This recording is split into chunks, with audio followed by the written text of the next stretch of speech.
In 1960, a designer entered a boat in one of the most punishing offshore races in the world. The boat was not built by a major manufacturer. It had no racing pedigree. It had never competed before. It finished first in its class and second overall, ahead of vessels with more power, more experience, and far more money behind them. The design that produced that result went directly into production. It has been copied more times than any other offshore hull in history. And more than 6 decades later, boat owners still choose the original over everything that followed. This is the Bertram 31, and the question worth asking is not why it won in 1960. The question is why it still matters now. The answer begins with a man named Ray Hunt and a hull shape that changed offshore boating permanently. Ray Hunt did not design the Bertram 31 in the conventional sense. He designed the deep V hull form that made it possible. Hunt's deep V concept was a departure from everything the industry was building in the late 1950s. Conventional planing hulls of that era used a relatively flat or shallow V bottom. They were fast in calm water and brutal in chop. The flat sections that made them quick on flat water transferred wave energy directly into the hull and through the hull into everything aboard. Hunt's deep V ran a continuous deadrise angle from stem to stern, typically 24 degrees at the transom on the Bertram 31. That angle does not flatten out toward the stern the way a modified V does. It holds. What that means in practice is that instead of slapping across wave tops, the hull slices through them. The entry is narrow and sharp, and the deadrise angle deflects water outward rather than stopping it. Energy that would otherwise load the hull and the crew is redirected. The motion is not gentle, but it is controlled. The difference between a 24-degree deep V in offshore chop and a flat bottom hull in the same conditions is not a matter of comfort preference. It is a matter of structural loading, speed retention, and the physical ability of a crew to function. Richard Bertram saw Hunt's design, understood what it represented, and built a business around it.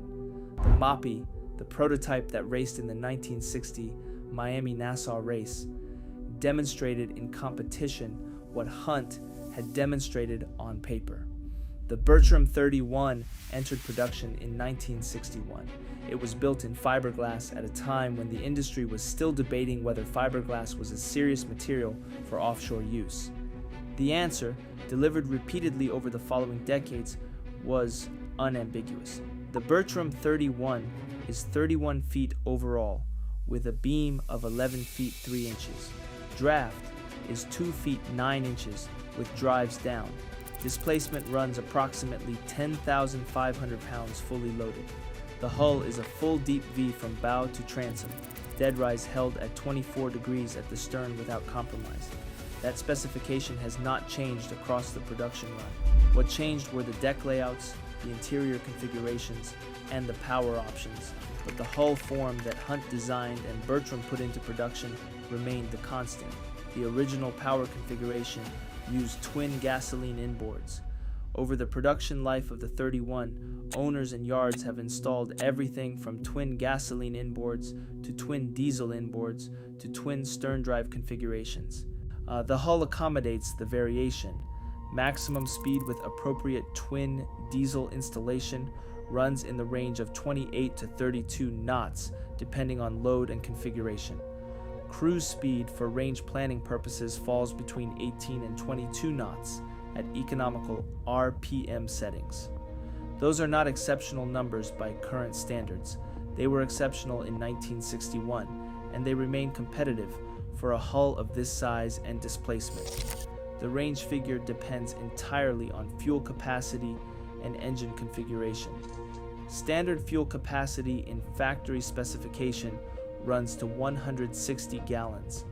At 18 knots, crews with twin diesel engines burning approximately 12 to 15 gallons per hour combined, the planning range on a full tank reaches approximately 190 to 220 nautical miles before reserve.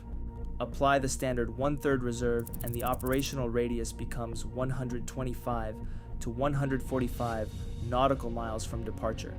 That range, combined with the hull's documented ability to maintain speed and control in sea states that force other boats of this size to reduce power or turn back is precisely what built the Bertram 31's reputation. Speed in flat water is a specification. Speed in 4-foot chop when everything else has slowed down is a capability. The documented offshore record of the Bertram 31 separates those two things clearly. Now here is where the honest accounting becomes necessary, because the Bertram 31 is not a boat without cost or complication, and any serious assessment of why owners still swear by it has to include both sides of that ledger. The hull is heavy, at 10,500 pounds fully loaded. The 31 requires adequate power to reach and sustain cruise speed, and adequate power in a twin-engine configuration means fuel consumption that reflects the displacement. Owners who buy a Bertram 31 expecting the fuel economy of a lighter modern hull discover the reality on their first offshore run. The motion in following seas requires attention.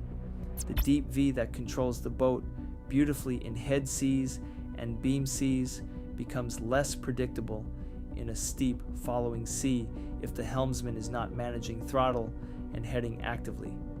This is not a flaw in the design, it is a characteristic of the design that demands a helmsman who understands it.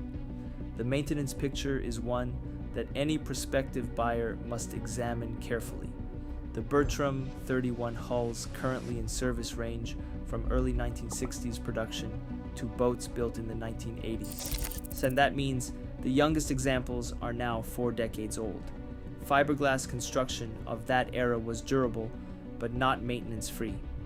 Osmotic blistering is a documented issue in hulls that have spent significant time in salt water without proper barrier coating maintenance.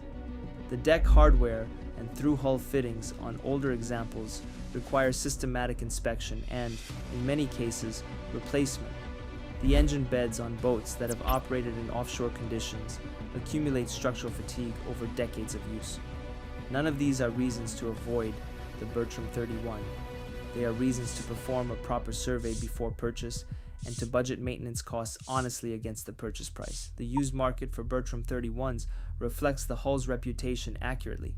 Well-maintained examples command prices that would seem disproportionate for a boat of their age if you evaluated them purely on year of manufacture.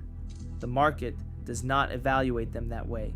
It evaluates them on hull integrity, power plant condition, and the documented performance record that comes with the design.